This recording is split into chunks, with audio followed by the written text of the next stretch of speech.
தாவேகாவில் செங்கோட்டையன். உண்மையில் இது அரசியலில் ஒரு ஆச்சரியக்குறிதான்.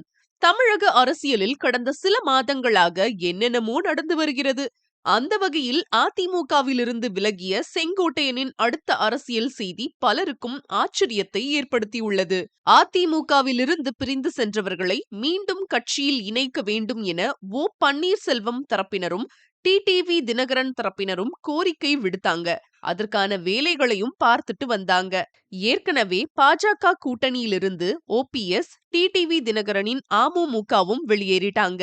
இப்போ ஓபிஎஸ், டிடிவி தினகரன், அதிமுகவிலிருந்து வெளியேறிய செங்கோட்டையன் 3 தரப்பினரும் ஒரு அணியாக இருக்காங்க. இப்படி புரியாத புதிராக இருக்கிற இவர்களுடைய அடுத்த கட்ட அரசியல் என்ன, எப்படி இருக்கும்னு அரசியல் விமர்சகர்கள் எதிர்பார்த்துட்டு வந்தாங்க. இந்த நிலையில்தான் ஓ பன்னீர்செல்வம் அணியிலிருந்த தற்போதைய சட்டமன்ற உறுப்பினரான மனோஜ் பாண்டியன் முதல்வர் ஸ்டாலின் முன்னிலையில் திமுகவில் இணைஞ்சிட்டாரு. அவ்வளவுதான் ஓபிஎஸ் கூடாரமே.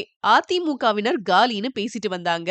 இந்த நிலையில மீண்டும் அதிமுகவை ஒருங்கிணைக்கும் வேலையில ஈடுபட்டு வருகிறோம். மீண்டும் ஒன்றிணைக்க என்னால் முடியவில்லை என்றால் அடுத்த மாசம் டிசம்பர் 15ஆம் தேதி முக்கிய அறிவிப்பு வெளியிடுவேன் என்று ஓபிஎஸ் கூறியிருப்பது அரசியல் வட்டாரத்தில் முக்கியமாக பார்க்கப்படுது.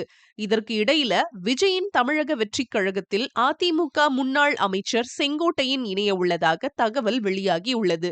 இந்த செய்திதான் அரசியல் வட்டாரத்துல தற்போது பரபரப்பா பேசப்பட்டு வருது.